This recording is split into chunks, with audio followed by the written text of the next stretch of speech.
토요일입니다. 말씀 전에 함께 찬송하는 시간 갖도록 하겠습니다. 찬송가 411장 예수 사랑하심은 함께 찬송하시도록 하겠습니다.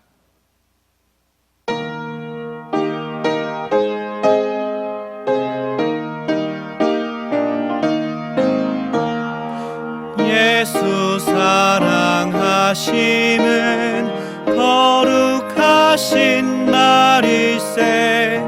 우리들은 약하나 예수 권세만 도다.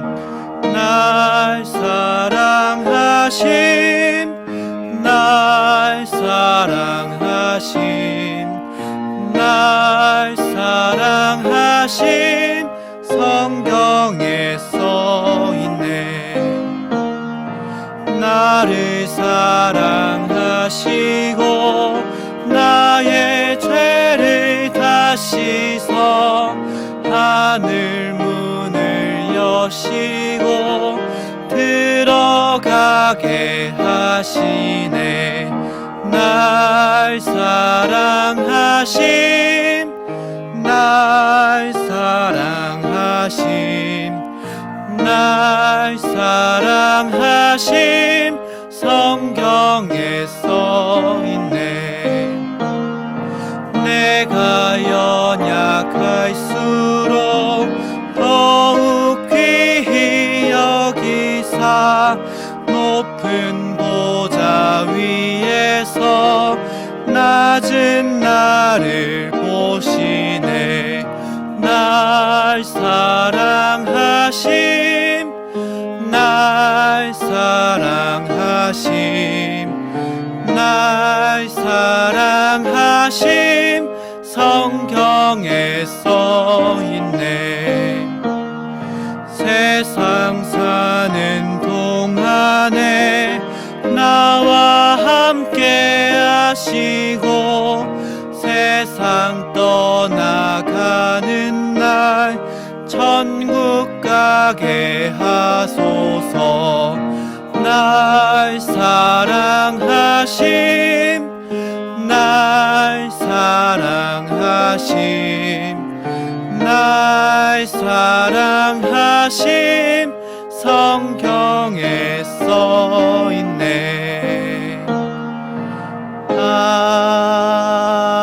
아멘.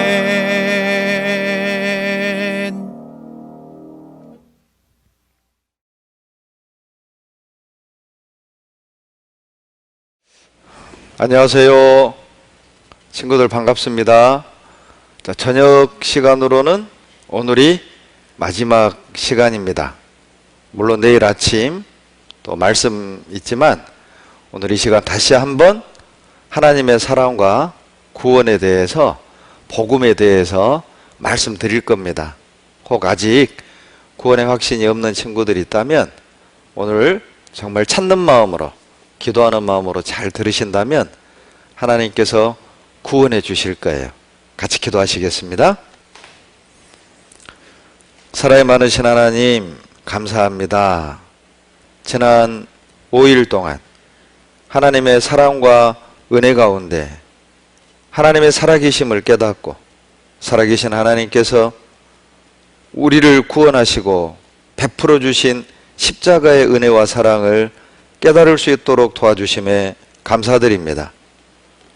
구원받은 주님의 자녀들은 주님의 사랑의 넓이 길이 높이 깊이를 더 깨닫고 주님을 더욱 사랑할 수 있는 시간 되게 도와주시고, 혹 아직도 구원받지 못한 친구들이 있다면 이 시간 성령께서 도와주셔서 죄인을 향한 우리 주님의 크고 놀라운 은혜와 사랑 깨닫고 받아들일 수 있도록 도와주시옵소서.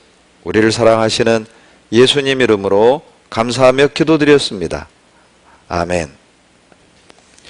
다 같이 신약 성경 데살로니가 전서 5장 10절을 찾겠습니다.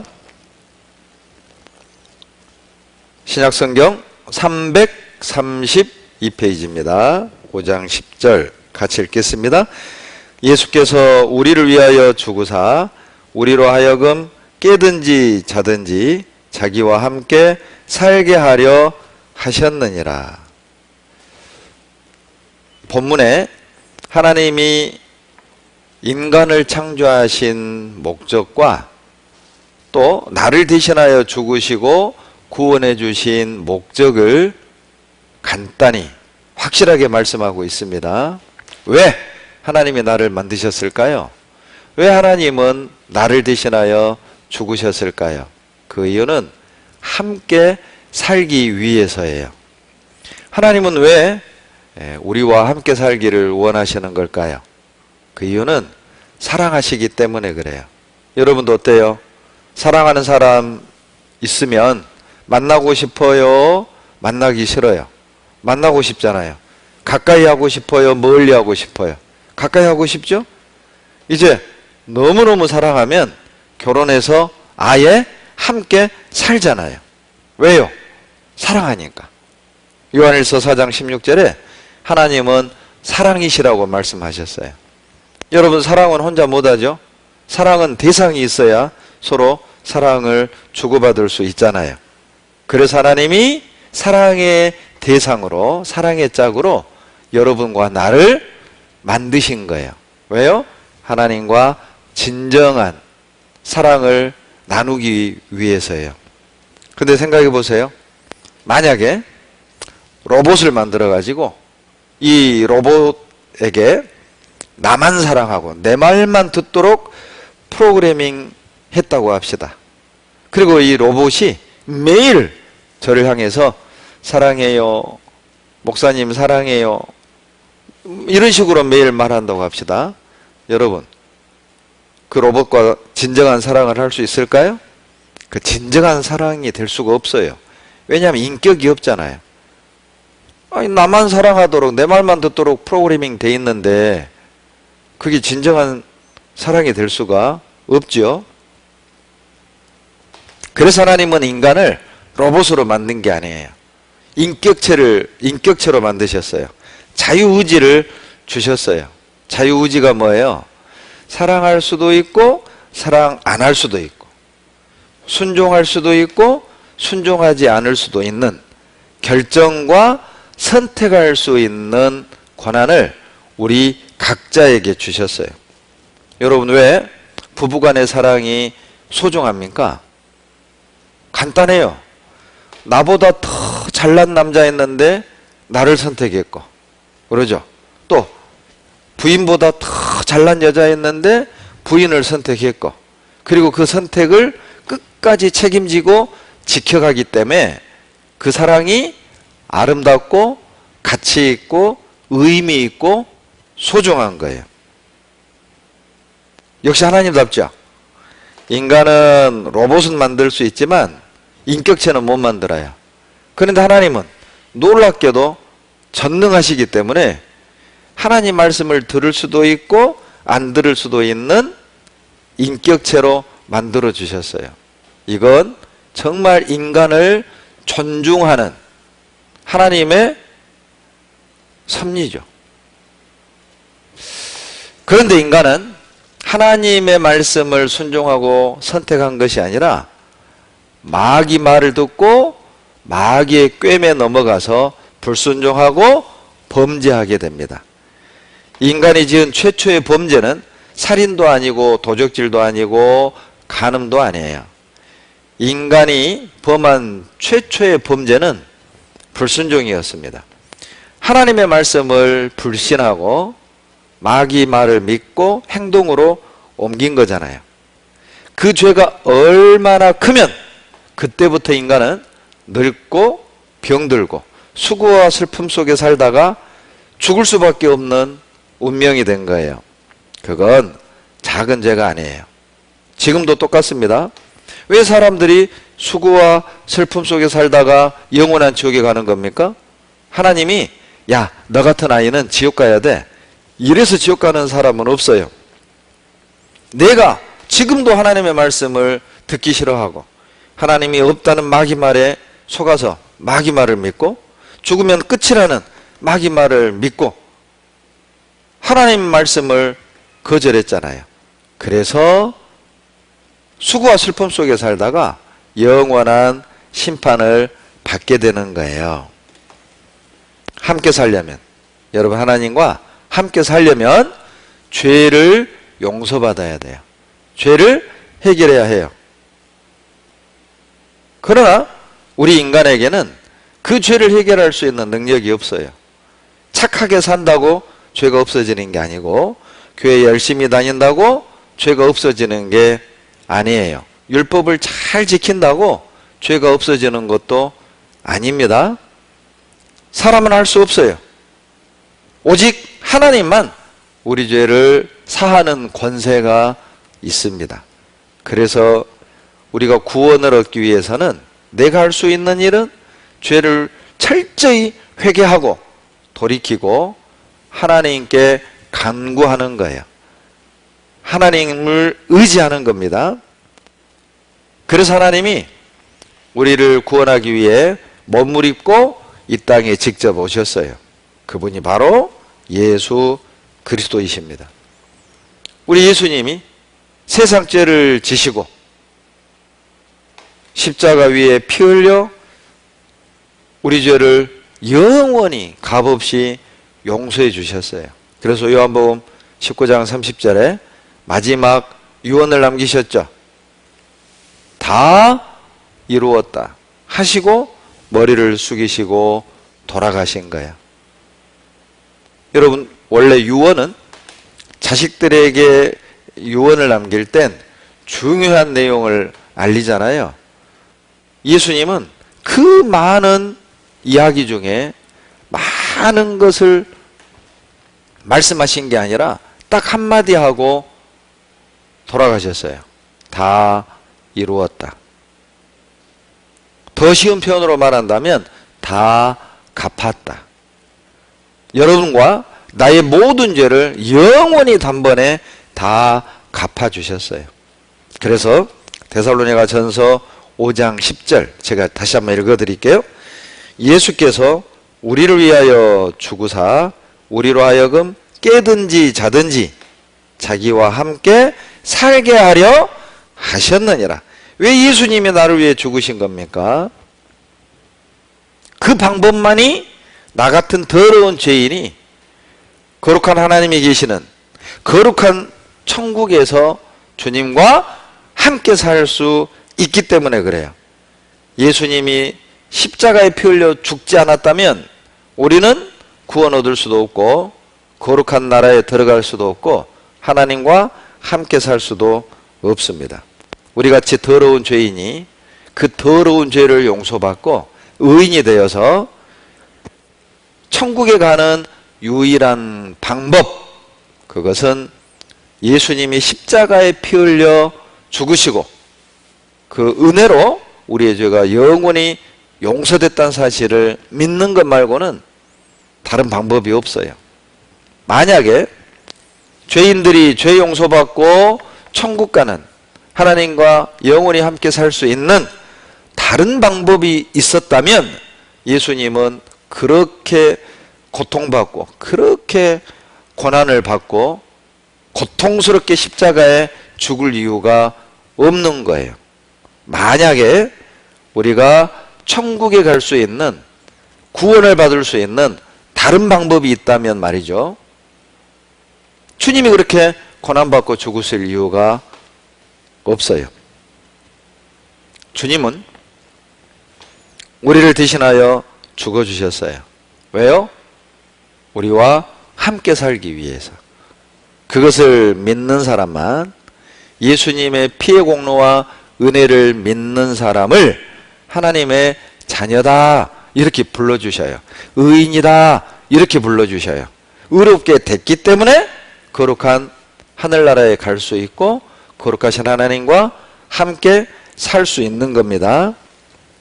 뿐만 아니라 하나님은 우리에게 영원한 천국을 물려주고 싶었던 거예요. 상속해주고 싶었던 거예요.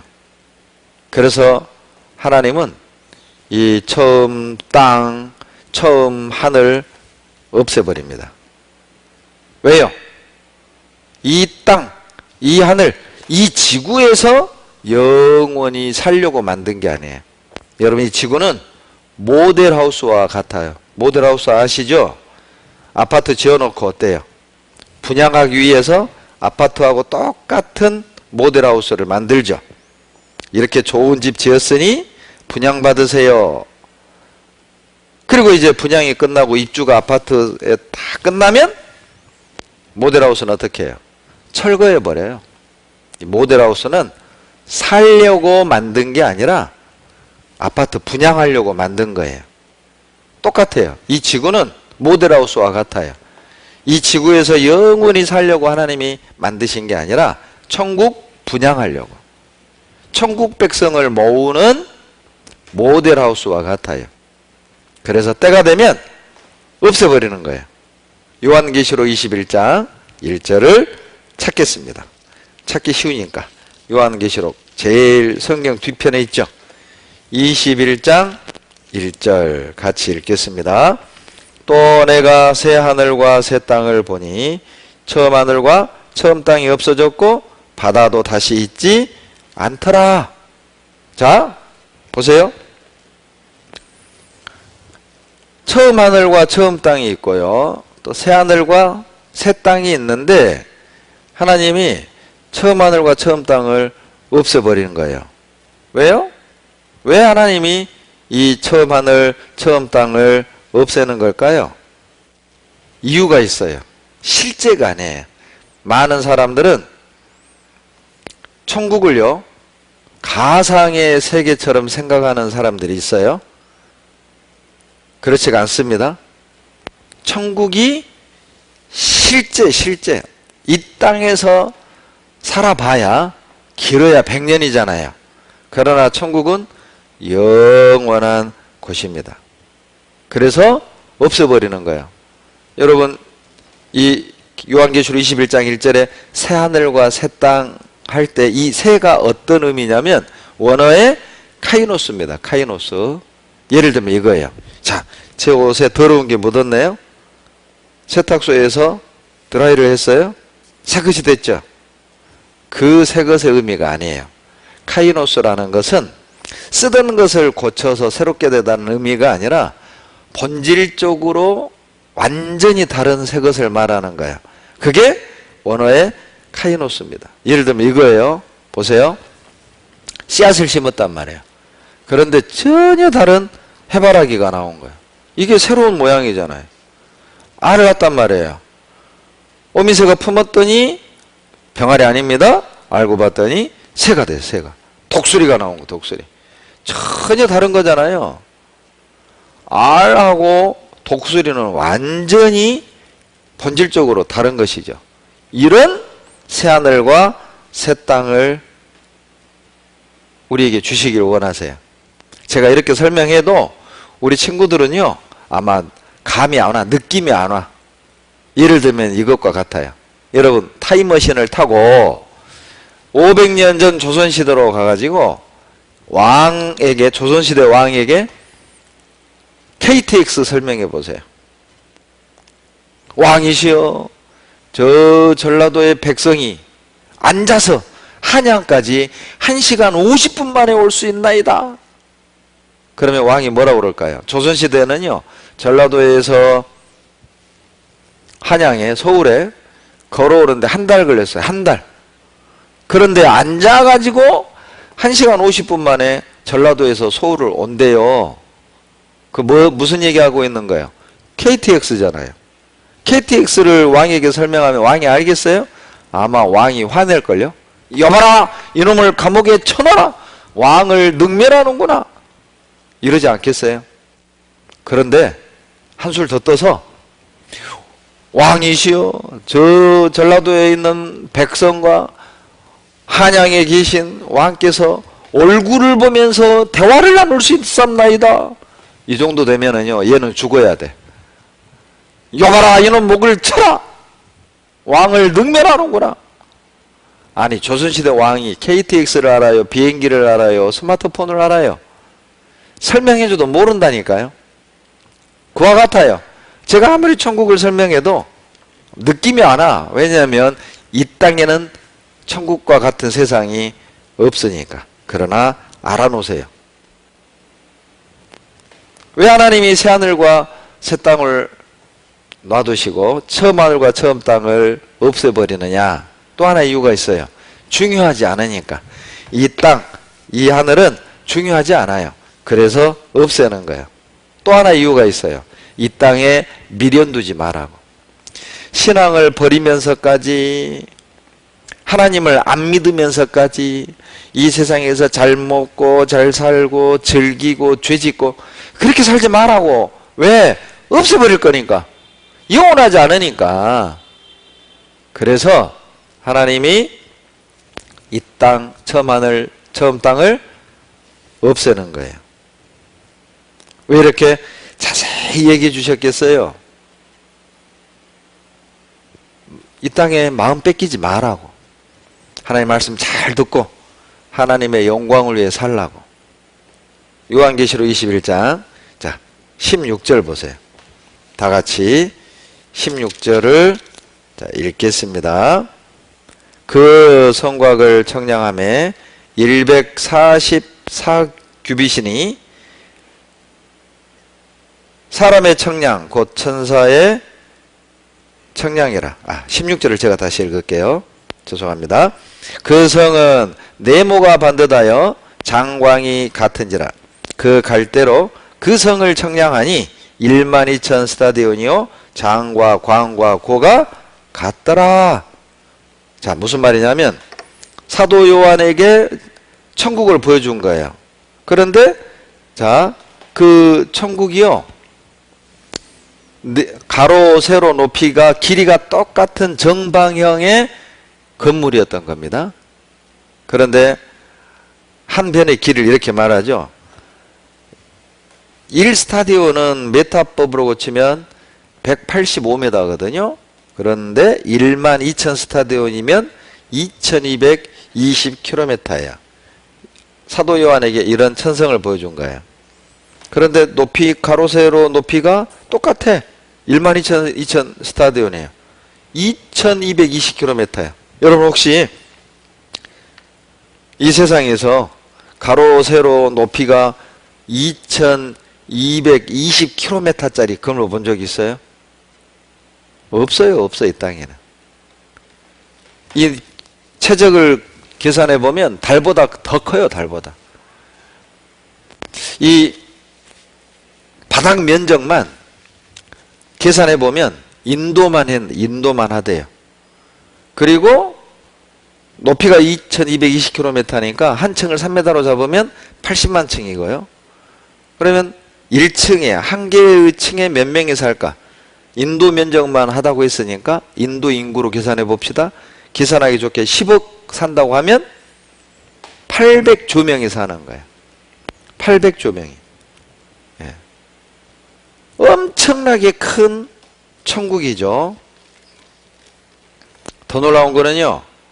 자, 요한계시록 21장 12절에 12문이 있다고 되어 있어요.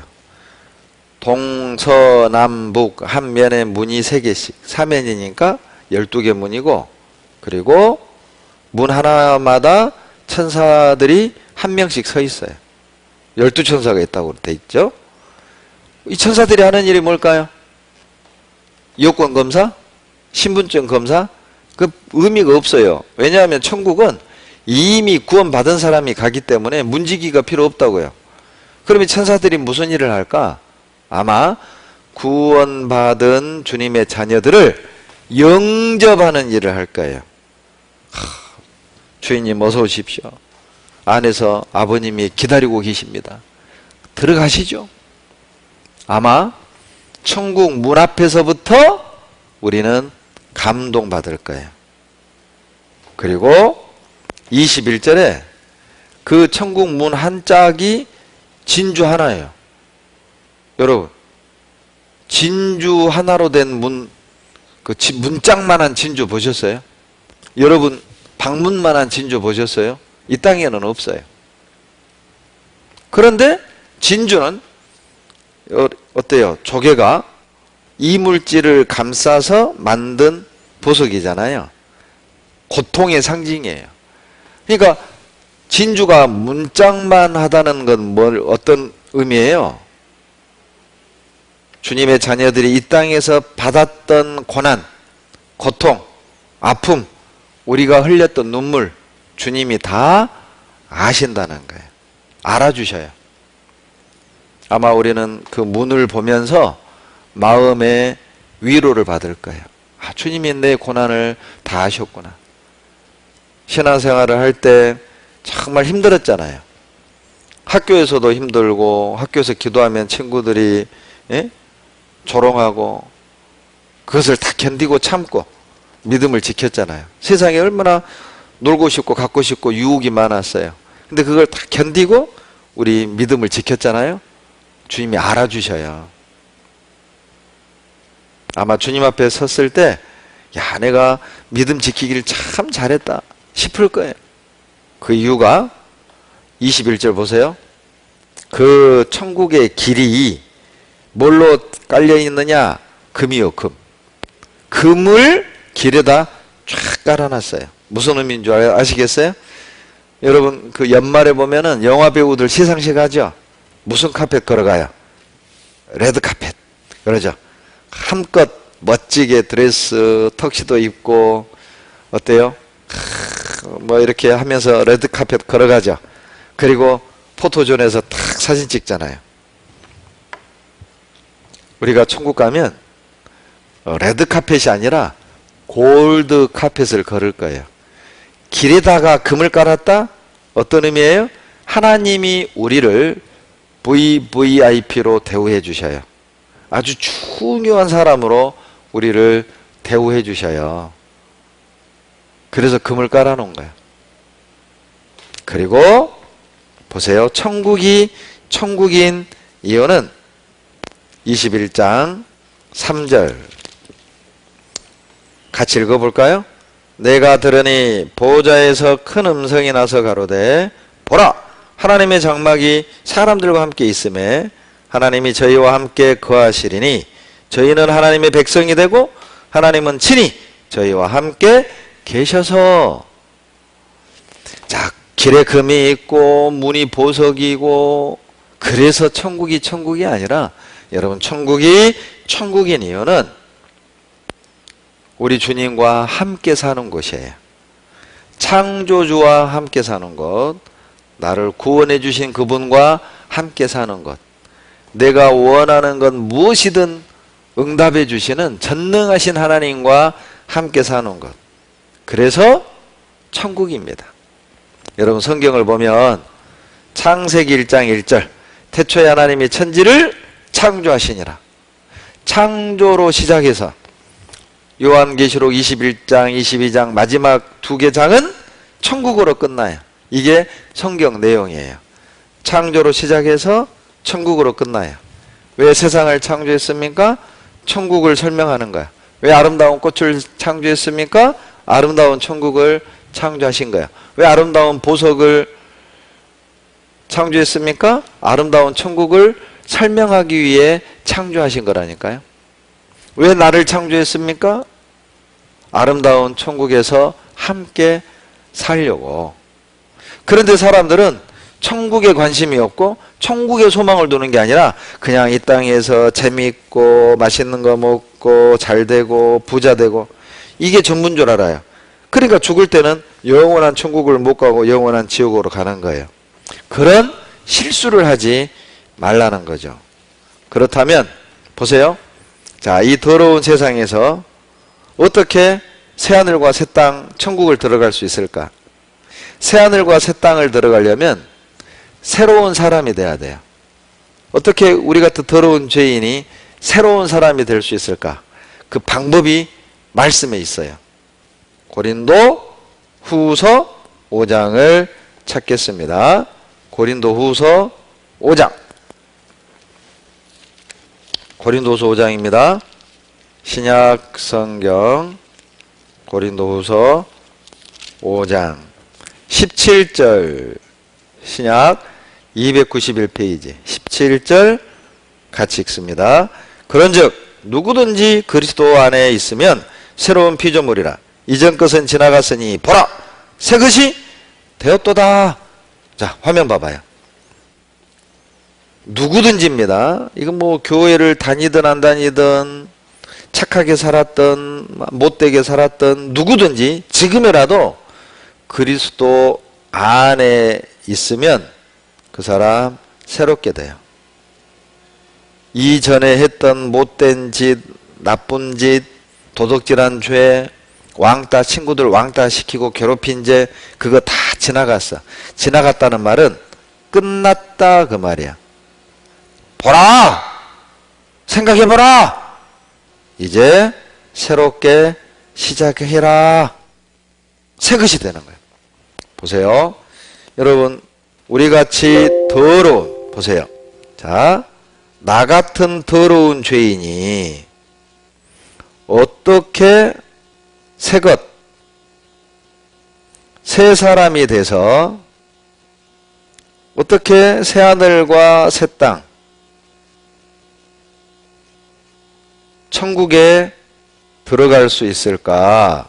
이 더러운 지구, 이 더러운 세상에서 나 같은 죄인이 어떻게 새 사람이 돼서 의인이 돼서 영원한 천국을 갈 수 있을까? 방법은 하나밖에 없어요. 누구든지 그리스도 안에 있으면 새로운 피조물이라. 그리스도 안에. 여러분 어떻게 예수님 안에 들어가죠? 바로 십자가의 사랑, 십자가의 은혜를 믿을 때 그 안에 들어오는 거예요. 내 마음 안에는 누가 있는 줄 알아요? 내 마음 안에는 내 집사람, 내 아내가 들어있어요. 내 부인이 들어와 있어요. 어떻게 내 안에 들어왔을까요?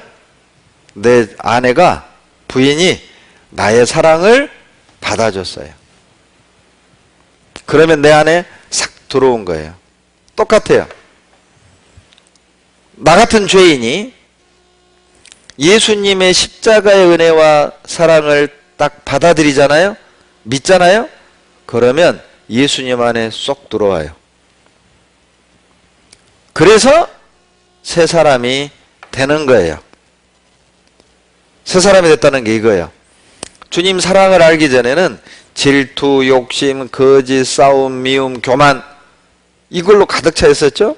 그런데 주님의 십자가의 은혜와 사랑, 내 죄 때문에 주님이 고난받고 죽으셨다는 사실을 깨닫게 되면 이제 점점 사랑이 차고 원수하고도 화평하게 되고 가족하고도 화목하게 되고 친구들하고도 사이좋게 편안하게 지내게 돼요. 그런 지혜와 능력과 마음을 하나님이 주셔요. 하나님이 그런 능력을 주셔요. 어떻게 나 같은 죄인이 주님 안에 들어올 수 있습니까? 새 사람이 될 수 있습니까? 예수님의 사랑을 받아들이는 거예요. 예를 들어 볼게요. 유치원 선생님이 왕비가 되는 방법 아는 사람 딱 한 가지밖에 없어요. 시험 봐서? 착하게 살아서? 아니죠. 유치원 선생이 왕비가 되는 방법은 왕의 프로포즈를 받아들이는 거예요. 그러면 유치원 교사가 왕비가 되는 거죠. 그리고 거지가 영부인이 되는 방법 한 가지밖에 없어요. 대통령의 프로포즈를 받아들이는 거예요. 그러면 거지가 영부인 되는 거예요.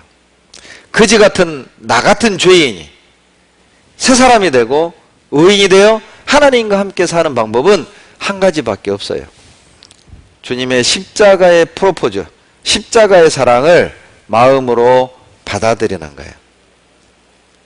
그때 우리는 의인이 되고 새 사람이 되는 거예요. 그 예를 누가복음 23장에 보여주셨어요. 누가복음 23장을 찾겠습니다. 누가복음 23장 죄인이 의인이 되는 새롭게 되는 방법을 39절에 제가 읽어드릴게요. 달리 행악자 중 하나는 비방하여 가로되 내가 그리스도가 아니냐 너와 우리를 구원하라 하되 그 사람을 꾸짖어 가로되 내가 동일한 정죄를 받고서도 하나님을 두려워하지 않느냐? 우리는 우리 행한 일에 상당한 보응을 받는 것이니 이에 당연하거니와 이 사람의 행한 것은 옳지 않은 것이 없느니라 하고 42절부터는 다 같이 읽겠습니다. 가로되 예수여 당신의 나라에 임하실 때 나를 생각하소서 하니 예수께서 이르시되 내가 진실로 내게 이르노니 오늘 내가 나와 함께 낙원에 있으리라. 자, 그림으로 설명해 보면 강도 둘이가 십자가에 달려 죽어가는 그 순간에 보세요. 처음에는 둘 다 예수님을 조롱하고 비난했어요. 너가 하나님의 아들이라며, 너가 하나님의 아들이면 너도 살리고 우리도 살려봐, 믿어줄게, 조롱한 겁니다. 그런데 예수님이 한마디 책망도 원망도 안 해요. 한쪽 강도는 마음을 돌이킵니다. 아, 이분 보통 분이 아니구나. 들리는 소문대로 이분이 구원자고 메시아구나. 마음을 바꿔요. 그러나 이 한쪽 강도는 끝까지 고집 피워요. 그 결과 이 강도는 지옥을 갔고 이 강도는 천국에 갔어요. 왜 하나님이 누가복음 23장에 구원받은 강도와 지옥 간 강도 이야기를 기록했을까? 우리에게 교훈을 주시기 위함이에요. 자, 우리 중에도 보세요. 이 강도 같은 사람이 있다. 끝까지 고집 피우고 지옥 가는 사람이 있고, 자, 2번과 같은 강도도 있다. 죽어야 될 사람이고 벌 받아야 될 죄인인데 회개하고 돌이키면 어떤 죄인도 구원해 주신다는 거예요. 여러분, 우리는 1번 닮아야 돼요? 2번 닮아야 돼요? 당연히 2번을 닮아야 합니다. 그리고 절대 포기하면 안 돼요. 아이고, 나는 죄가 많아서 구원 안 해주실 거야. 그런 친구들을 위해서 구원받은 강도 이야기를 기록하신 거예요. 강도 봐라! 평생 강도지 됐는데 죽기 직전 돌이키고 회개해서 구원받는 거 봐라. 너희들도 지금이라도 회개하고 돌이키면 구원받을 수 있단다. 자, 어떻게 구원을 받고 어떻게 새 사람이 되는지 한번 봅시다. 첫 번째, 자, 이 강도는요, 하나님이 살아계심을 믿었어요. 뭘 보고 알아요? 40절에 하나님을 두려워하지 않느냐? 이 강도를 책망하는 거죠. 하나님이 두렵지 않느냐? 여러분, 언제 하나님이 두려워요? 하나님이 살아계신 것이 믿어지면 두려워요. 제가 그랬어요. 저는 장로교를 8년을 다녔거든요. 그때는 구원을 못 받았어요. 구원 받으려고 새벽 기도도 하고 산에 올라가서 기도도 하고 금식 기도도 하고 철야 기도도 하고.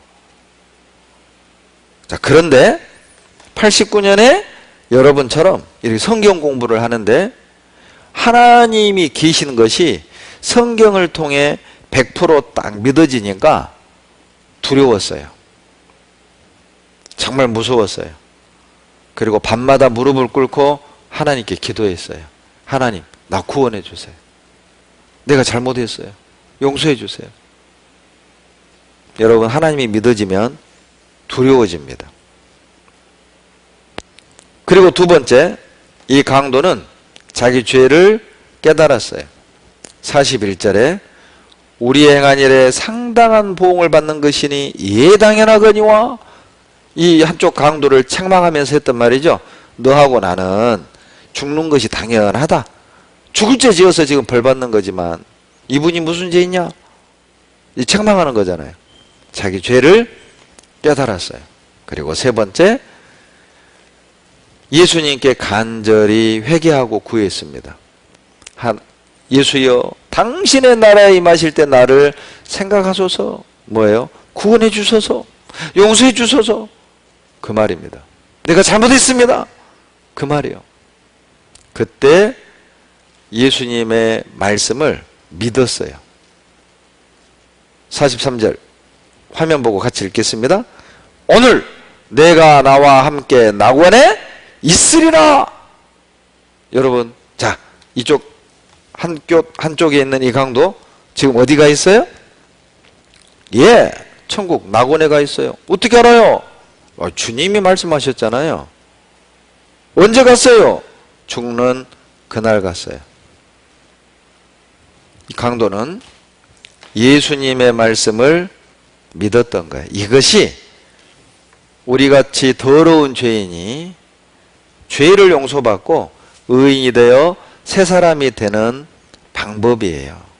하나님의 살아계심을 믿고 죄인임을 깨닫고 그 죄를 부끄럽게 생각하고 회개하고 돌이킬 뿐 아니라 주님의 약속, 주님이 하신 그 구원의 말씀을 믿을 때 오늘 여러분도 낙원에 갈 수 있어요.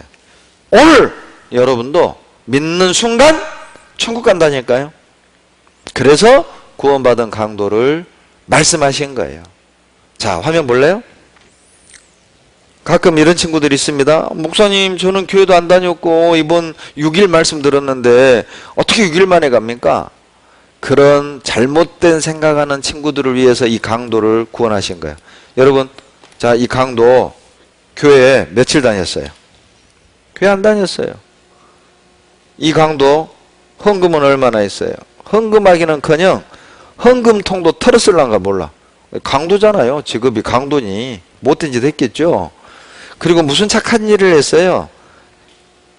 평생 강도짓 하다가 지금은 아예 못 박아놨어요. 왜 하나님이 이 강도를 못 박은 상태에서 구원했을까? 교훈이 있어요. 우리가 교회를 다니고 헌금을 하고 착한 일을 해서, 즉 인간의 행위와 노력으로 구원 얻는 것이 아님을 깨우쳐 주려고 아예 못 박은 상태에서 구원해 준 거예요. 손과 발이 못 박혀 있으니 무엇을 할 수 있겠어요? 무슨 노력을 할 수 있겠어요? 교회를 가겠어요? 헌금을 하겠어요? 착한 일 하겠어요? 못 박혀 있는데? 못 박힌 상태에서 할 수 있는 건 딱 하나밖에 없어요. 믿는 거예요. 무엇을요? 예수님의 약속, 예수님의 말씀을 믿는 것 말고는 구원 얻는 방법이 없다니까요. 그래서 못 박아놓고 구원해 주신 거예요. 그리고 잘 보세요. 43절 잘 봐요. 오늘 이 말은 뭐예요? 믿는 즉시, 구원은 단번에 받는 거예요. 여러분, 구원은 믿는 즉시 단번에 오늘 받잖아. 오늘 이게 뭐예요? 단번에 믿는 즉시 그런 뜻이에요. 그래서 찬송가 211장은 누가복음 23장 강도 이야기로 만든 찬송이에요. 자, 아는 친구들 2절 같이 불러볼까요? 그 흉악한 한강도는 제 죄를 깨달아 죄 없으신 주 예수를 구주로 믿었네.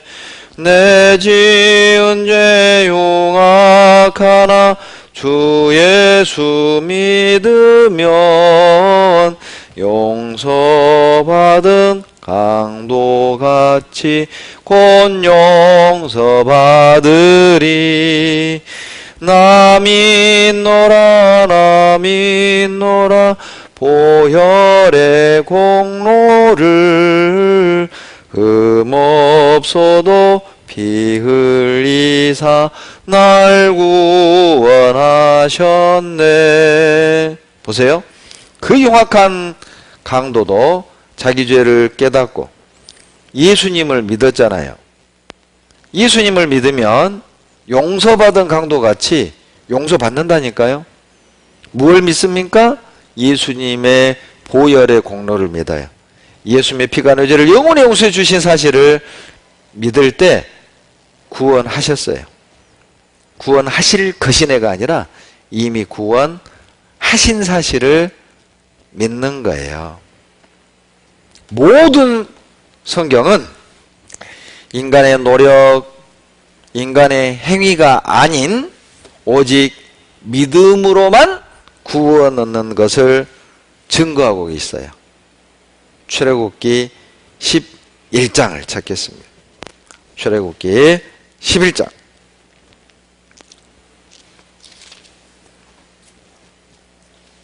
출애굽기 11장입니다. 자, 성경 찾고 깍지 껴세요. 깍지. 자, 오른쪽. 자, 또 왼쪽. 자, 다시 위로. 오른쪽. 또 왼쪽. 자, 기지개 펴시고. 으이차. 가운데로 3번. 하나, 둘, 셋. 반대로 3번. 하나, 둘, 셋. 자, 박수 10번. 시작. 자, 5번. 시작. 3번. 시작.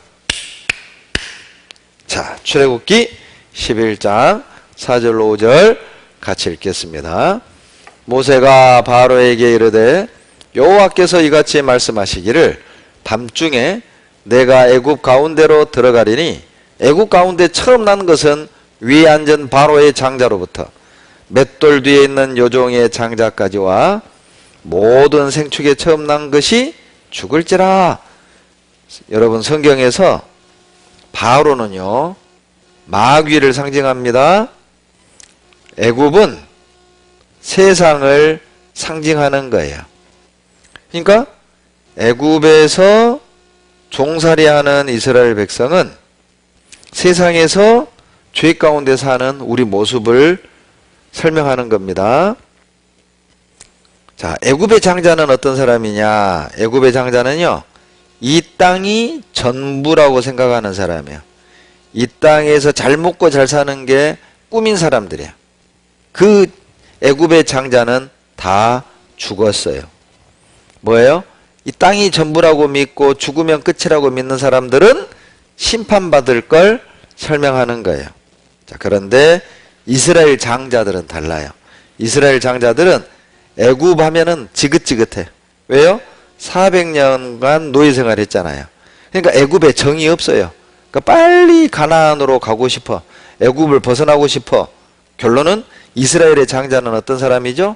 하늘에 소망을 두고 사는 사람, 천국을 바라보고 사는 사람, 그 사람들은 다 살았어요. 출애굽기 12장 5절로 7절. 자, 이스라엘 장자들이 어떻게 살았는가 봅시다. 같이 읽겠습니다. 너희 어린 양은 흠 없고 1년 된 수컷으로 하되 양이나 염소 중에서 취하고 이달 14일까지 간직하였다가 해질 때에 이스라엘 회중이 그 양을 잡고 그 피로 양을 먹을 집 문 좌우 설주와 임방에 바르고. 자, 누가 피를 바르고 살아납니까? 하늘에 소망을 두는 사람. 이 땅이 전부가 아니라 영원한 천국을 소망하는 사람들은 마음에 피를 바르게 돼 있어요. 이렇게 보세요. 출애굽기 12장 13절 같이 읽겠습니다. 내가 애굽 땅을 칠 때에 그 피가 너희에 거하는 집에 있어서 너희를 위하여 표적이 될지라. 내가 피를 볼 때에 너희를 넘어가리니 재앙이 너희에게 내려 멸하지 아니하리라. 무슨 말이냐? 이렇게 집 문 좌우 설주와 임방에 피를 바르라는 거예요. 이 피를 바르면 다 살았어요. 뭘 볼 때 넘어간다고요?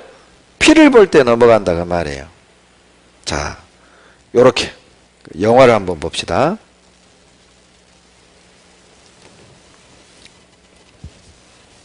For all the elders of Israel, and he said to them, God has spoken to me. This day is the beginning of your journey to the promised land. Tonight, you must eat nothing but unleavened bread and the meat of lamb. Let each of you take the blood of the lamb and mark your doors, and don't leave your homes until morning. For tonight, the Lord God will come, and he will deal with your oppressors. and will shield you from the destroyer. When death sees the mark of lamb's blood on your doors, he will pass over your homes. He will not hurt any of you.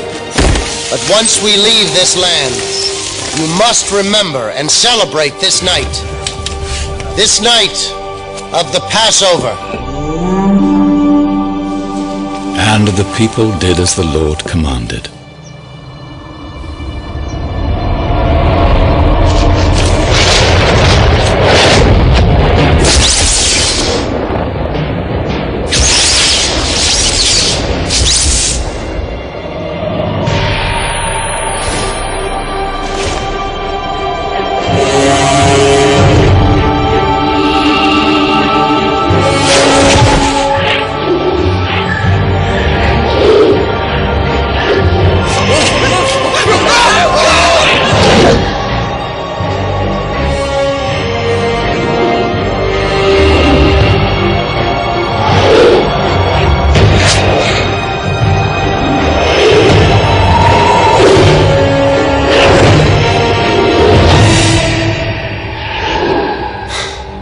Death has just passed us by. Thank God. Yes, but pity the firstborn of Egypt. And at midnight it came to pass, as Moses said, all the firstborn of Egypt was struck. There was not a house where there was not one dead. And a great cry rose up.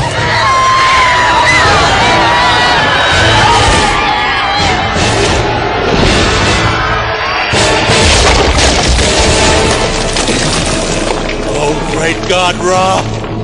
No! Not my son! Not my son! Find Moses! Get me Moses! Moses! Moses! 하나님 말씀대로 피를 바른 사람들은 다 살았어요. 화면 보시면 뭘 볼 때 넘어간다고요? 그러죠? 피를 볼 때. 자, 이 집안에 있는 사람이 얼마나 착하게 살았느냐 이걸 보는 게 아니에요. 교회는 잘 다녔느냐 이걸 보는 게 아니에요. 뭘 보느냐? 피가 있으면 사는 겁니다. 자, 심판자가 왔네요. 피가 있어요. 죽여요, 넘어가요? 넘어가요. 피가 있네요. 죽여요, 넘어가요? 넘어가요. 재앙이 넘어갔다. 심판이 넘어갔다. 저주가 넘어갔다. 죽음이 넘어갔다 뜻에서 6월절입니다. 넘어간 거예요. 이 안에 있는 사람이 얼마나 착하게 살았느냐, 교회는 얼마나 잘 다녔느냐, 행위를 보는 게 아니라, 행위를 보는 게 아니에요. 행위를. 뭘 보느냐? 피를 봐. 피가 발렸다는 말은 믿었다는 뜻이에요. 즉 믿음을 보는 거예요. 믿었으니까 피를 바를 거 아니에요. 믿는 자는 산다. 믿는 자는 저주가 넘어간다. 믿는 자는 심판이 넘어간다. 여러분 어때요? 믿어요? 저는 89년에 믿었어요. 주님의 약속을, 주님의 은혜를, 십자가의 피를, 내 죄를 영원히 용서해 주셨다는 사실을. 믿는 자는 저주가 넘어가요. 그러면 여러분, 목사님 그럼 우리도 뭐 집에다가 피 바르란 말이에요? 양피 바르란 말이에요? 아니에요. 모든 성경은 다 예수님 얘기하는 거예요. 구약은 예수님의 그림자예요. 쉽게 얘기하면 이런 방법으로 너희들을 구원해 줄게 약속이라니까요. 그리고 예수님이 이 땅에 오셔서 구약의 약속대로 다 했다? 이게 신약이에요. 고린도전서 5장 7절 찾겠습니다. 중요하니까요. 자, 고린도전서 5장 7절 같이 자 읽겠습니다. 너희는 누룩 없는 자인데 새 덩어리가 되기 위하여 묵은 누룩을 내어버리라. 우리의 유월절 양 곧 그리스도께서 희생이 되셨느니라. 이 말씀은 구약의 유월절을 모르면 이 말씀은 이해를 할 수가 없어요. 그런데 여러분 방금 유월절이 무엇인지 배웠잖아요. 유월절날 양피 발라 살았던 것처럼 우리 시대에는요 예수님의 피를 발라 재앙과 저주가 넘어간다. 그 뜻이에요. 그 뜻. 그림으로 그려드릴게요. 보세요. 자, 6월절 날에는 6월절 날, 자, 다시 하겠습니다. 자, 구약 시대에는 어때요? 자, 예수님 어린 양 피를 발라서 어때요? 재앙이 넘어갔잖아요. 저주가 넘어갔죠? 바로 6월절 양 피를 발라서 이렇게 살았죠. 그런데 자, 지금 우리 시대에는요, 자, 각 사람의 마음에 예수님의 피가 내 죄를 영원히 용서하셨다는 사실을 믿는 사람, 예수님 피를 믿는 사람들은 어때요? 재앙이 넘어갔다? 저주가 넘어갔다? 심판이 넘어갔다, 그 말이에요. 그래서 예수님을 6월절 어린 양 희생이 되셨느니라 이렇게 얘기하신 거예요. 그러니까 6월절 날 양피 발라 살았던 것처럼 우리 시대에는 예수님 피가 내 죄를 영원히 사해 주셨다는 사실을 믿을 때 저주와 재앙이 넘어갔다. 보세요. 이렇게. 여러분, 우리가 쓰는 단어 중에 희생양 이런 말 있잖아요. 희생양이 뭐예요? 내가 죽어야 되는데 저 양이 대신 죽어. 그리고 내가 살았어요. 그게 희생양이잖아요. 성경에서 나온 단어입니다. 희생양이. 내가 죽어야 되는데 양이 대신 죽었어요. 그래서 내가 사는 거야. 무슨 뜻이죠? 내가 죽어야 되는데 예수님이 대신 죽어주셨어요. 그래서 내가 산 거예요. 그래서 예수님은 나의 6월절 양이에요. 따라서 하세요. 예수님은 나의 6월절 양이다. 예수님 피가 내 죄를 영원히 사해 주셨다는 뜻이죠. 이 사실을 믿는 것 말고는 구원 얻는 방법이 여러분 없습니다. 민수기 21장을 찾겠습니다. 구약성경 민수기 21장 4절로 6절 같이 읽겠습니다. 백성이 호르산에서 진행하여 홍해 길로 조차 에돔 땅을 둘러 행하려 하였다가 길로 인하여 백성의 마음이 상하니라. 백성이 하나님과 모세를 향하여 원망하되 어찌하여 우리를 애굽에서 인도하여 올려서 이 광야에서 죽게 하는고. 이곳에는 식물도 없고 물도 없도다. 우리 마음이 이 박한 식물을 싫어하노라 하매 여호와께서 불뱀들을 백성 중에 보내어 백성을 물게 하심으로 이스라엘 백성 중에 죽은 자가 많은지라. 이스라엘 백성들이요, 세상에 하나님이 홍해 바다를 갈라서 구원해 주셨는데도 사막을 걷다가 물이 없으니까 금방 원망하는 거예요. 그때 하나님이 불뱀 보내서 다 물어 죽였어요. 원망하는 사람. 여러분, 저는 불뱀이라고 그러니까요, 몸에 막 불이 이글이글 타는 뱀인 줄 알았어요. 여러분, 뱀 몸에 불이 이글이글 타면 어떻게 돼요? 뱀 지가 먼저 타 죽어요. 그러죠? 여기서 말하는 불뱀은 사막에 사는 뱀들은요, 거의 대부분 빨간색이고요. 그러니까 불뱀처럼 보이고요. 그리고 맹독성이에요. 맹독성. 이것도 참 우리에게 주는 교훈이 있습니다. 성경에서 뱀은 마귀 상징하거든요. 불뱀에 물려 죽은 건 뭐예요? 마귀가 좋아하는 사람들이 누구냐? 마귀가 좋아하는 사람들은 누구냐? 원불교인이래요. 원불교인. 원불교인이 누구예요? 원망하고 불평하는 사람. 마귀 밥이에요. 마귀 밥. 이 원망하고 불평하는 사람들 보면 늘 습관이야. 항상 불평과 원망이 입에 달려 있어요. 여러분, 절대 여러분은 그렇게 배우시면 안 돼요. 감사하셔야 돼. 항상 하나님께 감사하고 하나님께 찬양하셔야 돼요. 불평과 원망을 할 때 반드시 마귀가 여러분 찾아옵니다. 정말 그래요? 하나님이 사는 방법 가르쳐줘요. 8절로 9절 같이 읽겠습니다. 여호와께서 모세에게 이르시되 불뱀을 만들어 장대 위에 달라 물린 자마다 그것을 보면 살리라. 모세가 놋뱀을 만들어 장대 위에 다니 뱀에게 물린 자마다 놋뱀을 쳐다본 즉 살더라. 이렇게 말해요. 여러분, 이게 실제 이스라엘 광야입니다. 제가 다녀왔어요. 얼마나 뜨겁던지요. 모래를 만졌는데 못 만져요. 그러니까 가보면 야, 원망할 만했겠다 이해가 된다니까. 그때 불뱀을 보내 다 물어 죽인 거예요. 원망하는 사람만. 그런데 하나님이 자, 노수로 뱀을 만들어라. 장대에 높이 달아라. 쳐다보면 산다. 모세가 외쳤을 거 아니에요. 여러분, 놋뱀을 쳐다보시오. 그런데 쳐다보고 산 사람이 있는가 하면 끝까지 안 쳐다보고 죽은 사람도 수천 명이었어요. 인간이 이렇게 어리석어요. 여러분, 놋뱀 쳐다보는 거 어려워요? 쉬워요? 보면 되잖아. 뭐가 어려워요? 고개 돌리는 게 귀찮으면 눈만 흘겨도 돼. 눈만.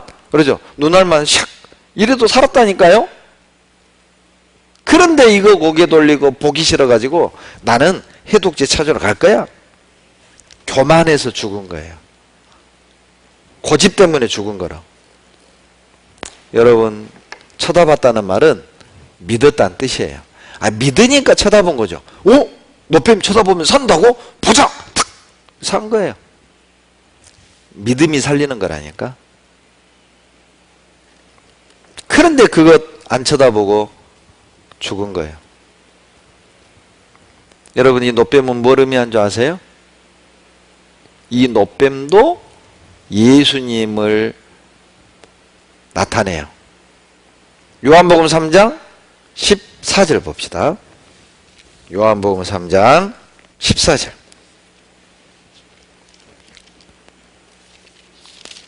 요한복음 3장 14절 15절 같이 읽겠습니다. 모세가 광야에서 뱀을 든 것 같이 인자도 들려야 하리니 이는 저를 믿는 자마다 영생을 얻게 하려 하심이니라. 이것도 민수기 21장을 알아야 이해할 수 있는 말씀이죠. 모세가 광야에서 놋뱀 만들어서 장대에 높이 들었잖아요. 쳐다보면 살았죠? 똑같아요. 예수님도 십자가에 들려야 한다. 이유는요, 믿는 자마다 영생 얻게 하려 하심이라. 뱀을 쳐다봤다는 말은 믿었다는 뜻이죠. 구약의 광야에서 뱀을 쳐다보고 믿었던 사람이 다 살았던 것처럼 지금은 십자가에 매달린 예수님을 쳐다보고 믿는 자는 다 산다니까요. 이렇게 모세가 광야에서 뱀을 든 것 같이 인자도 들려야 하리니 이는 저를 믿는 자마다 영생 얻게 하렵니다.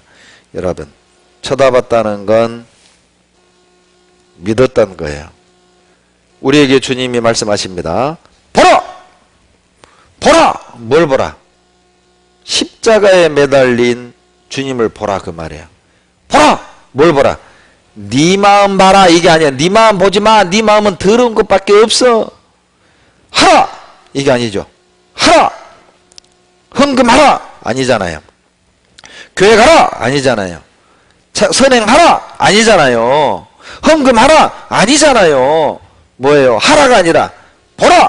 보면 돼. 누구를 봐라? 십자가에 매달린 예수님 보세요. 우리는 십자가를 보고 생각해야 됩니다. 도대체 예수님은 왜 저렇게 고통받고 돌아가신 걸까? 주님이 대답하십니다. 내가 너를 대신하여 죽노라. 내가 너의 죄 때문에 대신 죽는 거란다. 주님이 말씀하실 거예요. 그리고 우리에게 마지막 유언을 남겼죠. 다 이루었다. 다 갚았다. 이 사실을 믿는 자마다 영생 얻게 하려 하심이니라. 십자가를 보십시오. 여러분 무엇을 바라봐야 될까요? 내 마음 바라봐야 아무것도 없어요. 더러운 것밖에 없어요. 내 죄를, 세상 죄를 지시고 영원히 도말해 주신 예수님을 바라보세요. 보라! 자, 지금 얼른 보세요.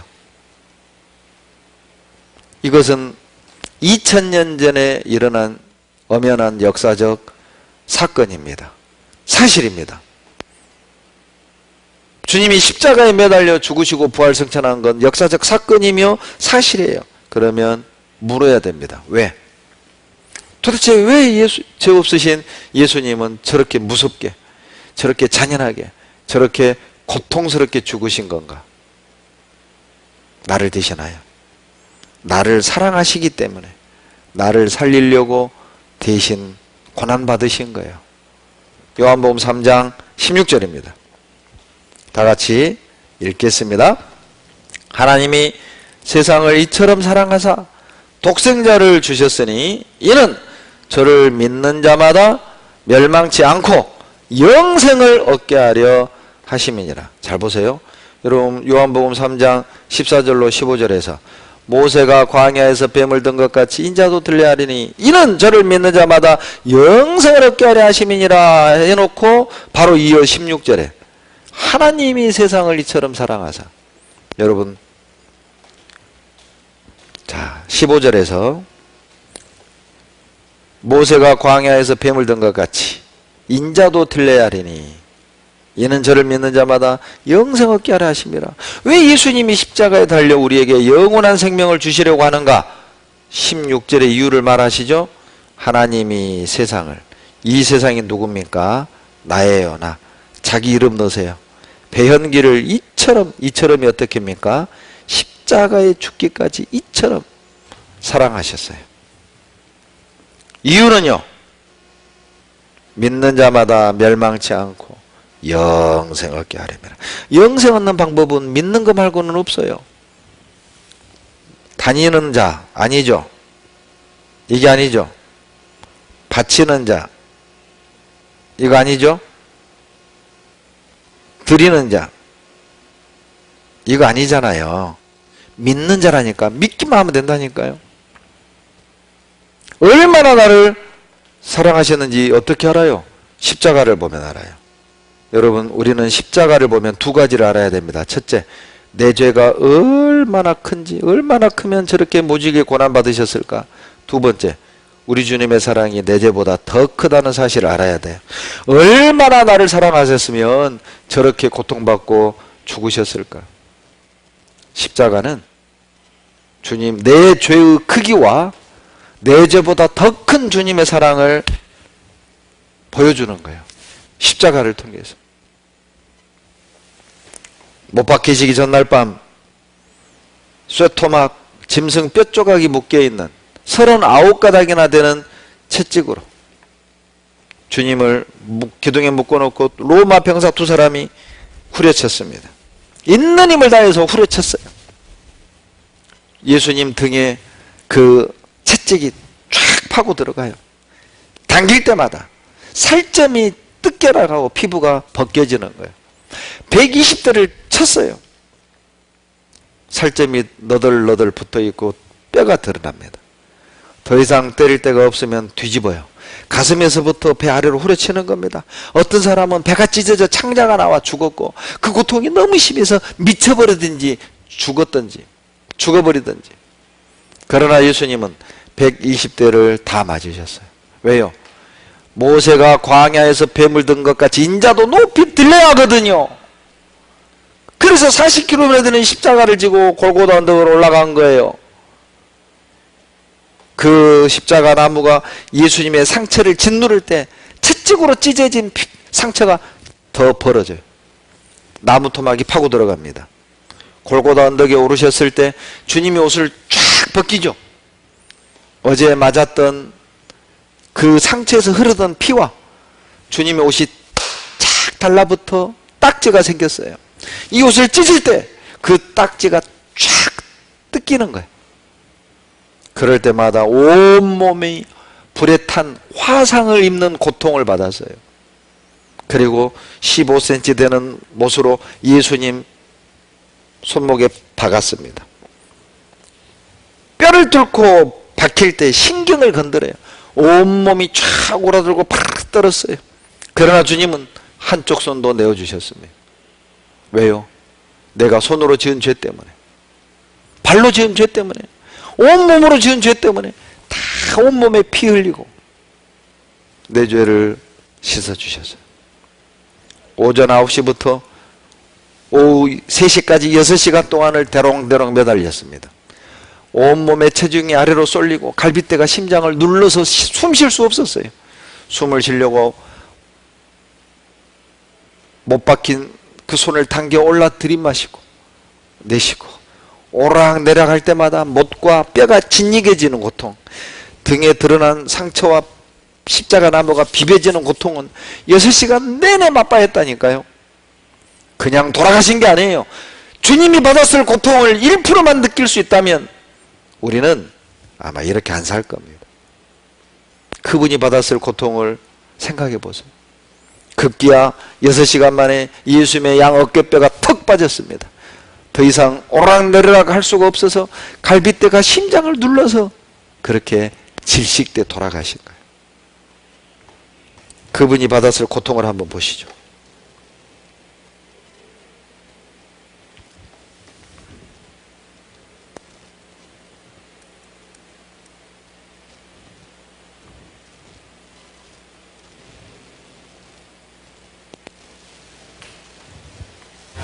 당시 로마는 모든 형을 집행하기 전에 죄수를 기둥에 묶어두고 죄수의 등에 태형, 즉 채찍질을 가했는데, 이때 사용하는 채찍은 가죽끈에 작은 공 모양의 납이나 날카로운 양의 뼈를 붙여놓은 것이었습니다.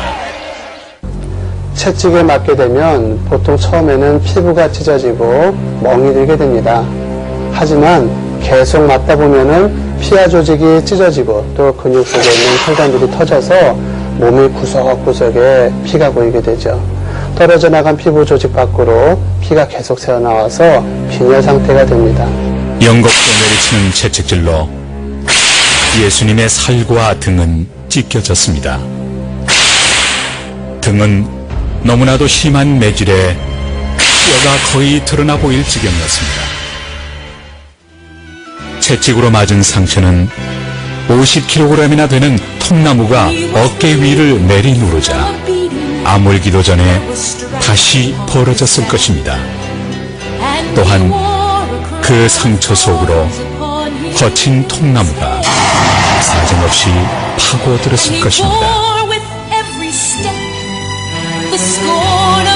기진맥진한 몸으로 갈보리 언덕에 도착한 예수님. 십자가에 못 박히기 전 로마 군인들은 상처에서 흘러나온 진물로 몸에 착 달라붙은 예수님의 옷을 사정없이 벗겼습니다. 이 상태에서 옷을 벗기면 마치 화상을 입은 정도의 통증을 느낀다고 합니다. 이후로 로마 군인들은 예수님을 나무에 양팔을 단단히 묶고 양 손목에 길이 14cm나 되는 속옷을 박았습니다. 그런 다음 왼발과 오른발을 포개어 발목에 또 못을 박았습니다. 세 개의 못은 손과 발로 가는 중심 부위를 지나는 혈관과 신경을 끊게 되는데 이로 인해 출혈이 시작됩니다. 또 끊긴 심장의 통증은 인간으로서는 참을 수 없는 한계를 넘어서게 되죠. 또한 호흡곤란 상태로 인해 더 극심한 고통을 느꼈을 것입니다. 예수님은 숨을 제대로 쉬기 위해서 발을 밀어 올리고 팔꿈치를 구부리면서 어깨도 함께 들어 몸을 위로 끌어올려야 하셨을 것입니다. 그러나 이런 동작은 못 박힌 발에 몸무게 전체를 싣게 되므로 심한 고통을 주게 됩니다. 더욱이 팔꿈치를 구부리는 동작은 못에 박힌 손목을 돌리게 하고 팔의 신경을 더욱 손상시키게 되므로 고통이 가중되어서 결과적으로 예수님은 매번 호흡할 때마다 극심한 고통으로 인해 치명적인 산소 부족을 경험했을 것입니다. 예수님의 옆구리에서 피와 물이 흘러나왔다는 것은 예수님의 심장이 파열돼서 돌아가셨다는 것을 의미합니다. 심장에는 심낭이라는 것이 있는데 파열된 심장에서는 심낭으로 피가 흘러나오게 되고 시간이 지나게 되면 여기에 있는 이 피와 마찬가지로 적혈구가 아래로 내려오게 되고 위에 맑은 물이 고이게 됩니다. 로마 병사의 그 날카로운 창이 예수님의 옆구리를 찔렀을 때 거기서 물과 피가 흘러나왔다는 것은 예수님께서 극심한 고통 속에 심장이 파열되어서 돌아가셨다는 것을 의미합니다. 심장이 파열되기까지 우리를 지극히 사랑하신 예수님. 예수님께서는 우리를 대신하여 십자가의 참혹한 고난을 몸소 당하셨습니다. 우리를 사망의 골짜기에서 구원하시기 위하여 상상을 초월하는 극심한 고통도 겪으셨습니다. 갖은 고통 다 겪으신 후 운명하셨습니다. 그리고 부활하셨습니다.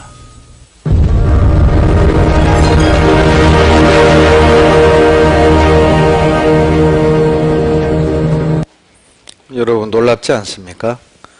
창조주께서 나 같은 죄인 때문에 이 땅에 오셨을 뿐만 아니라 그 모진 고난과 채찍에 맞으시고 피 흘리시고 십자가의 보혈로 우리를 구원해 주셨어요. 여러분 혹시 주변에 정말 심장이 터지도록 나를 사랑해 주신 그런 분 있어요? 죄송한 표현인데 여러분 부모도 나를 그렇게 사랑하진 않아요. 성적 잘 받아오면 예뻐하지만 5단계 떨어져 봐요. 부모님 얼굴색이 달라집니다. 그러죠? 부모님의 사랑은 극히 조건적이고 한계가 있어요. 그런데 우리 주님은 무조건 나를 심장이 터지도록 사랑하셨어요. 그리고 더 감사한 건 3일 만에 부활하시고 승천하셨어요. 왜요? 다시 데리러 오시려고. 이제는 우리를 데리러 오셔요. 영원히 함께 사시려고. 그분을 만날 준비하십시오. 이 땅의 부모도 자식을 사랑해서 대신 죽는 경우 있죠. 실제 있었던 사건이에요. 전라북도 진안에서 새벽 1시에 불이 났습니다. 정신없이 뛰어나왔어요. 그런데 불구덩이 속에 9개월짜리 둘째 아들, 6살짜리 큰아들을 두고 나온 거예요. 엄마가 들어가서 다시 둘째 아들 살리고 큰아들 살리려고 들어가려는 걸 동네 사람들이 잡아요. 서경이 엄마, 당신 들어가면 죽어. 이 어머니가 미친 여자처럼 팔짝팔짝 뜁니다. 놀라고, 나를 놀라고 우리 아들 저 불구덩이 속에 있다고 뿌리치고 들어갔어요. 못 나왔습니다. 소방관들이 집안에 들어갔을 때 아들을 꼭 껴안은 채 죽어 있었어요. 여러분 엄마는 압니다. 불길 속에 뛰어들면 죽을 걸 엄마는 알아요. 그러나 엄마는 아들과 함께 죽는 것이 행복이에요. 생각해봐요. 어떤 엄마가 보는 앞에서 아들을 불태워 죽여놓고 남은 여생을 재밌게 즐겁게 살 엄마가 어디냐고. 이게 사랑이야. 여러분 사랑이 아니면 이건 설명이 안 된다고. 어떻게 죽는 게 행복이에요? 사는 게 행복이지. 그런데 사랑은 함께 죽는 게 행복이라고.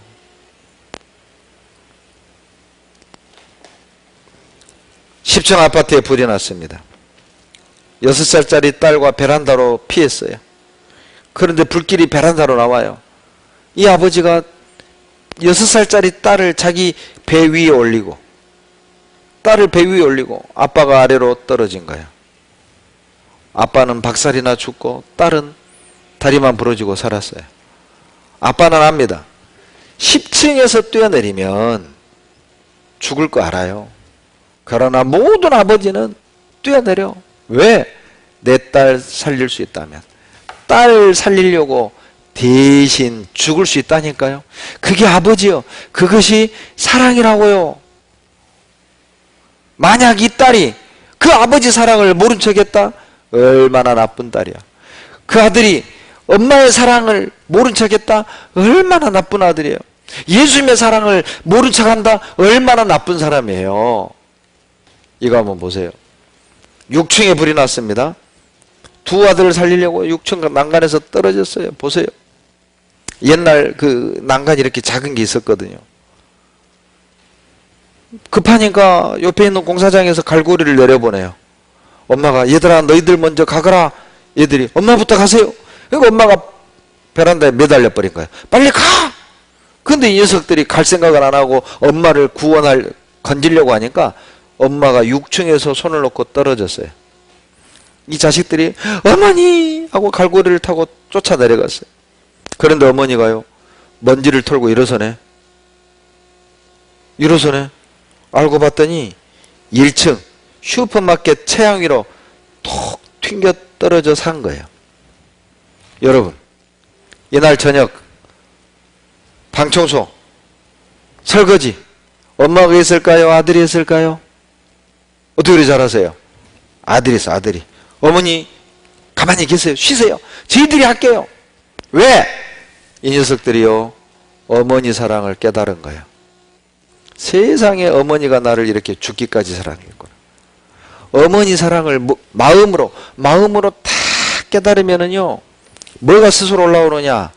아, 어머니한테 효도해야겠다. 세상에 어머니는 우리를 살리려고 저렇게 희생하셨는데 변화되는 거야. 변해. 사랑을 다 깨닫잖아요. 변해요. 바뀌어. 아이들이 바뀌어. 그렇게 징그럽게 엄마 말 안 듣던 이 속썩이던 두 아들놈이 숙제를 하기 시작하고 방청소를 시작하고 심부름을 룰루랄라. 옛날에는 가기 싫은데 뭐가 바뀐 거예요? 뭐가 이 아이들을 바꿔놓은 거예요? 사랑이에요. 여러분, 십자가 사랑을 딱 깨닫잖아요. 예수님을 사랑하게 돼요. 사랑을 다 깨닫잖아요.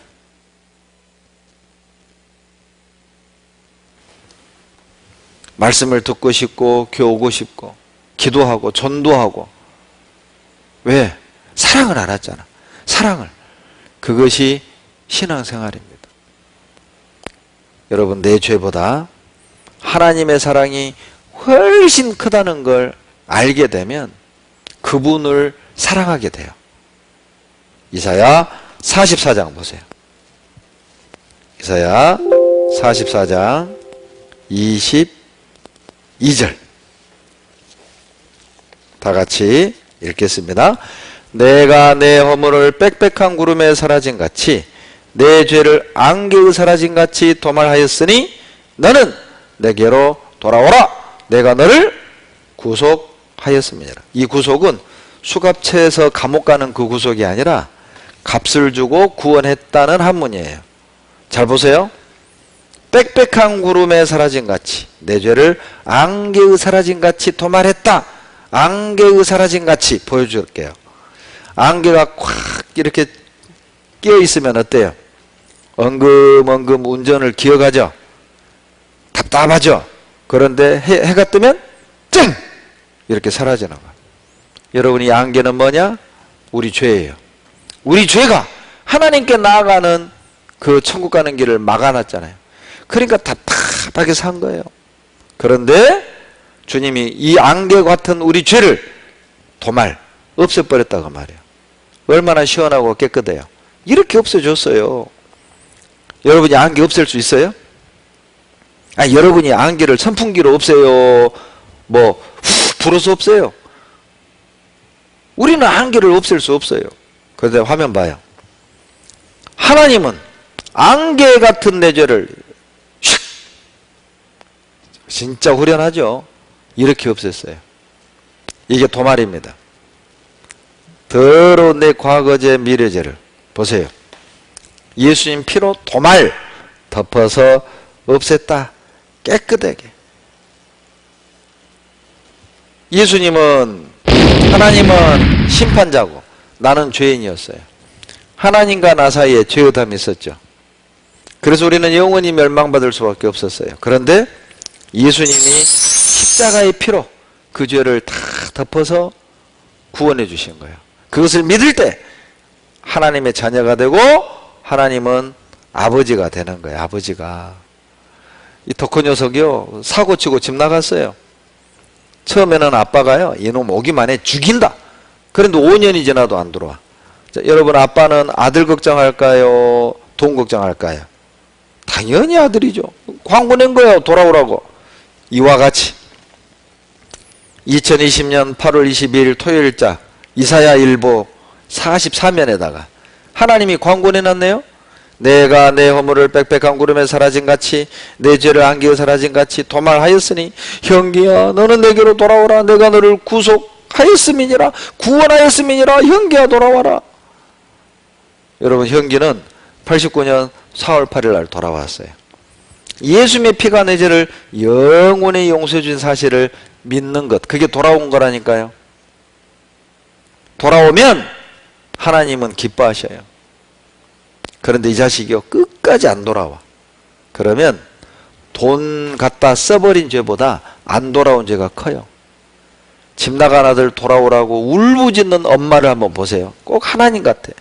여러분, 이 모습은 하나님의 모습이라고 생각하고 보세요. 명기야 어디 갔나? 속히 오너라. 네 묵난 데 집에 저 서울 가서 공부한다고 가가지고 공부 좀 하다가 장 누나가 아침 먹으라고 가서 그러니 어디로 가고 없다더라. 어디로 갔는지 속히 오너라. 동네 사람도 다 기다리고 바랐는다. 돈도 싫고 그저 건배야 되더라. 집에 들어오면 된다. 아무 걱정 말고 집에 오너라. 얼른 가면 너무 까고 주고 아버지 좀 미안하다 까고 죽는다는데 얼른 이미 생각을 좀 하니까 좀 연락을 좀 못하는 죽었는지 사람이 좀 연락을 좀 해줘도 내가 속이 안 답답하겠다. 세상에 집 나간 아들 돌아오라고 울부짖는 엄마 보세요. 이 할머니 강원도 정선 살아요. 제가 강원도 정선교에서 2번 집회했거든요. 이 영상 보여줬더니 어떤 분이 그러더라니까요. 우리 동네 할머니인데? 물어봤더니요, 안 돌아왔대. 할아버지는 돌아가시고 할머니도 돌아가셨어. 끝까지 안 돌아왔대. 여러분, 물어봅시다. 집 나간 죄가 커요? 안 돌아온 죄가 커요? 안 돌아온 죄가 커요. 돌아왔으면 다 용서해 줬을 텐데. 여러분은 돌아오셨어요? 예, 감사합니다. 믿는 게 돌아온 거예요. 자, 이거 보세요. 다 같이 읽겠습니다. 이사야 13장 25절 다 같이 읽겠습니다. 나하고 나는 나를 위하여 내 허물을 도말하는 자니 내 죄를 기억지 아니하리라. 여러분, 이 나가 누구냐? 하나님이요. 하나님은 하나님을 위하여 내 허물은 나의 죄라고 보시면 돼. 나의 죄를, 너의 죄를 도말, 용서한다. 여러분, 하나님이 내 죄를 용서하는 이유가 뭐예요? 하나님을 위해서예요. 이게 부모 마음입니다. 여러분, 자식이요, 시험 성적 엉망으로 받아오잖아요. 아버지 기분 좋아요? 나빠요? 기분 나빠. 화나. 그런데 이틀 지나면 자식은요, 자기가 성적 엉망으로 받아온 것 잊어버리고 아빠 통닭 사줘. 아빠 스파게티 사줘. 아빠 스테이크 사줘. 속 없는 자식들은. 예. 그런데 아빠는요, 그거 막 기억하고 있으면 시험 엉망으로 막 받아온 것 5일, 한 달 뒤에도 기억하고 있으면 누구 손해요? 아빠 손해. 아빠. 아들 녀석은 까맣게 있고 해 하고 막 맛있게 먹고 막 통닭 먹고, 근데 아빠는 통닭 먹으면서도 미워. 이 녀석 엉망으로 봐놓고 잘도 먹는구나. 아빠만 손해라니까요. 그래서 왜 용서하느냐? 부모는요, 자기 자신을 위해 용서하는 거야. 용서하는 게 나한테 편해. 이 말씀이 그 뜻이에요. 나하고 나는 나를 위하여 내 허물을 도말하는 자니 내 죄를 기억지 아니하리라. 하나님 자신을 위해 기억 안 합니다. 참 재밌는 내용 한번 보실래요? 김치 냉장고에 돼지갈비 있어. 성적표를 봐선 굶겨 죽이고 싶은데 이 엄마가요, 이 아들 녀석이 성적표 엉망으로 받아온 거예요. 그런데 아들 녀석은 비 맞은 장딱 마냥 기가 죽어가지고 그냥 지방에 들어가서 콕 이렇게 있는 거예요. 얼굴 보면 화나고 굶길 수는 없고 편지 써놓고 나간 거예요. 엄마가 김치 냉장고에 돼지갈비 있어. 성적표를 봐서는 굶겨 죽이고 싶은데 어떡할까요? 굶겨 죽일 수는 없고 또 갈비 먹여야지. 이 엄마예요. 엄마. 이게 하나님 마음이라고요. 하는 짓 봐서는 미워. 그러나 지옥 가면 하나님 손해잖아. 그러니 용서한 거예요. 마치 이와 같이 막둥이 녀석이요, 아빠 사랑 독차지했어요. 그런데 아빠 없을 때, 예? 자, 이 도자기는 우리 집 가보다 조심해라. 예, 아빠. 그런데 친구하고 장난하다가 세상에 아빠가 아끼는 가부를 깨버렸네. 이제 막 얼굴이 사색이 돼가지고 나 죽었다 벌벌벌 떨고 있어. 옛날 같으면은 아빠 퇴근할 때 아빠 하고 뛰어갔을 텐데 무서워서 지방에 덜덜덜 떨고 있는 거야. 막둥아! 에이, 보니까 그냥 이게 깨져 있네. 아빠 제가 깼어요. 잘못했어요. 아빠는요, 괜찮아. 너 다친 데는 없니? 아빠는 용서하는 거예요. 왜? 여러분 물어봅시다. 도자기가 중요해요? 아들이 중요해요? 도자기? 아빠 이상한 아빠네. 네, 보통 아빠는 아들이에요. 화는 나지만 어떡할 거예요? 이미 깨진 걸 용서해야지. 그리고 이제 아빠랑 탁 자는데 아빠 또 도자기 깬 거 용서해 주세요. 아빠가 다 용서했으니 걱정하지 말고 자. 이게 죄 지은 아이와 용서하시는 아빠의 마음이에요. 아이는 죄송하고 미안해. 그런데 아빠는 괜찮아. 걱정하지 마. 다 용서했어. 이게 하나님 마음입니다. 여러분 마음에서는 죄 기억나죠? 그러나 하나님은 용서했다니까요. 그래서 함께 살 수 있어요. 왜? 기억 안 하거든. 하나님은 기억 안 해요. 이렇게 다 같이 이사야 38장 17절 같이 읽겠습니다. 보옵소서 내게 큰 고통을 더하신 것은 내게 평안을 주려 하심이라. 주께서 나의 영혼을 사랑하사 멸망의 구덩이에서 건지셨고 나의 모든 죄는 주의 등 뒤에 던지셨나이다. 저 보세요. 설명드릴게요. 자, 제가 하나님이고 여러분이 죄인이라고 합시다. 하나님과 죄인 사이에 죄의담이 있었죠. 나의 모든 죄는 등 뒤에 던지셨나이다. 자, 하나님과 죄인 사이에 이제 죄 있어요, 없어요? 없어요. 여러분이 이해를 못하니까 세상에 하나님 이렇게 설명하는 거예요. 등 뒤에 던졌다? 그래도 못 믿으니까 미가서 7장 19절 다 같이 읽겠습니다. 다시 우리를 긍휼히 여기셔서 우리의 죄악을 발로 밟으시고 우리의 모든 죄를 깊은 바다에 던지시리다. 다시 설명할게요. 보세요. 자, 여러분 죄인이고 자, 하나님과 죄인 사이에 죄의담이 있었죠.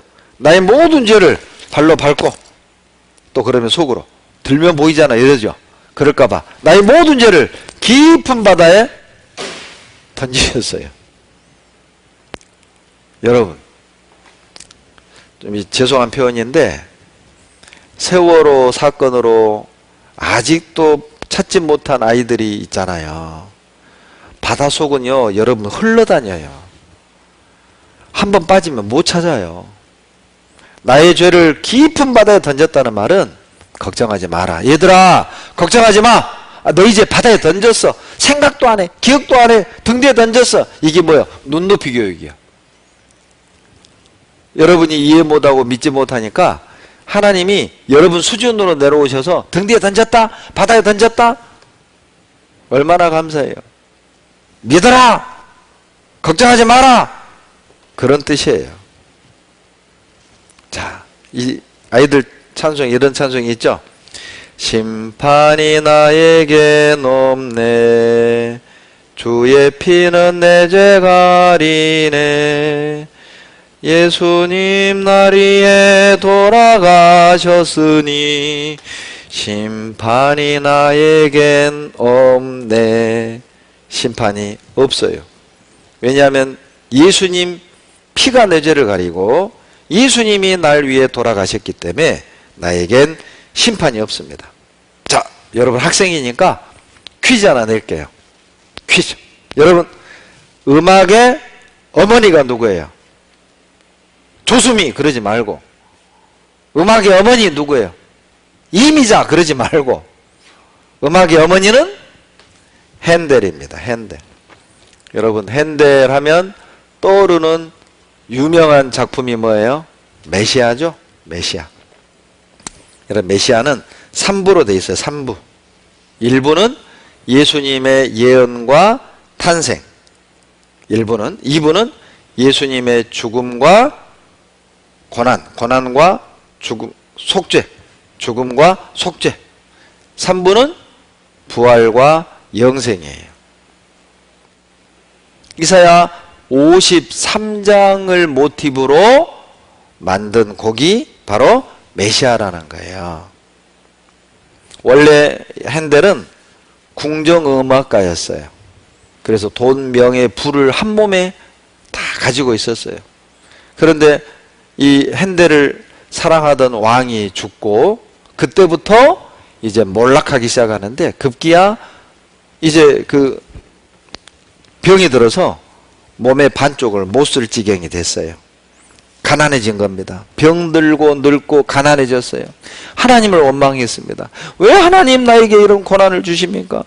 그러던 어느 날 집에 소포가 하나 와요. 이름도 모르는 삼류 시인이 그 엄청난 대음악가 핸델에게 소포를 보냈어요. 선생님, 하나님의 영감으로 쓴 시입니다. 이 시에다가 곡을 붙여주세요. 그 시는 이사야 53장을 가지고 쓴 시예요. 이 핸델이 자존심이 팍 상한 겁니다. 이름도 없는 녀석이 감히 나에게 곡을 써달라고 불평하기 시작해요. 그런데 이제 습관적으로 그 곡을 쭉 훑어 읽는데 어떤 글귀가 눈에 들어왔느냐. 그는 사람에게 멸시를 당하였고 버림을 받았으며 자기를 긍휼히 여길 자를 찾았지만 위로해 줄 자가 없었도다. 이 구절을 본 겁니다. 나하고 예수님이 똑같네. 사정이 똑같네. 그리고 쭉 읽어 내려갔어요. 그는 하나님을 믿었도다. 하나님은 그를 죽음에 버려두지 아니하셨도다. 그가 너에게 안식을 주시리라. 그 구절을 읽는데 눈물이 쏟아졌어요. 그리고 천국의 음악 소리가 들렸다고 말합니다. 그때부터 24일 동안을 먹지 않고 자지 않고 곡을 써 내려갔는데 그 곡이 메시아입니다. 그리고 그가 말합니다. 하나님이 나를 찾아오셨다. 이사야 53장을 읽으면서 그리고 그 메시아를 쓰면서 그 원고에 눈물이 툭툭툭 떨어졌대요. 그리고 그 곡 44번이 그 유명한 할렐루야입니다. 이 할렐루야가 울려 퍼질 때 그 곡을 듣던 왕 조지 2세가 자리에서 벌떡 일어섰대요. 끝날 때까지 서서 들었대요. 여러분, 이것이 기립박수의 원조였습니다. 지금도 할렐루야를 들을 땐 청중이 다 일어서서 듣습니다. 직접 한번 들어보십시오. 할렐루야.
박수치고 싶죠? 이 곡이 이렇게 탄생한 겁니다. 이사야 53장 5절에 그가 찔림은 우리의 허물을 인하며 그가 상함은 우리의 죄악을 인함이라. 그가 징계를 받음으로 우리가 평화를 누리고 그가 채찍에 맞음으로 우리가 나음을 입었도다. 이 이사야 53장을 읽고 울면서 만든 곡이 바로 이 곡입니다. 할렐루야가 45번 나와요. 할렐루야 할렐루야 할렐루야 왕의 왕 또 주의 주 할렐루야 주가 길이 다스리시네. 정말 우리 예수님이 우리 친구들의 마음의 인생의 왕이 되시고 주인이 되셔서 주님의 다스림을 받는 하나님의 백성으로서 살아가는 우리 친구들이 되시기를 소망합니다. 기도하겠습니다. 사랑이 많으신 좋으신 우리 아버지 하나님, 영원한 죄와 사망에서 값없이 구원해 주신 은혜 감사드립니다. 새롭게 구원받은 귀한 주님의 자녀들, 주님 오시는 그날까지 예수님을 우리 인생의 왕으로 주인으로 섬기고 주님의 다스림을 받는 우리 친구들에게 축복해 주시옵소서. 아직 구원받지 못한 가족들에게 은혜 복음을 전하고 친구들에게 주님의 구원의 은혜와 사랑을 전하는 하나님의 자녀들 되게 도와주시옵소서. 하나님 만났을 때 잘했다 칭찬 듣는 삶을 살게 도와주십시오. 먹든지 마시든지 무엇을 하든지 주님의 영광을 위한 삶을 살도록 도와주시옵소서. 예수님 이름으로 감사하며 기도드렸습니다. 아멘.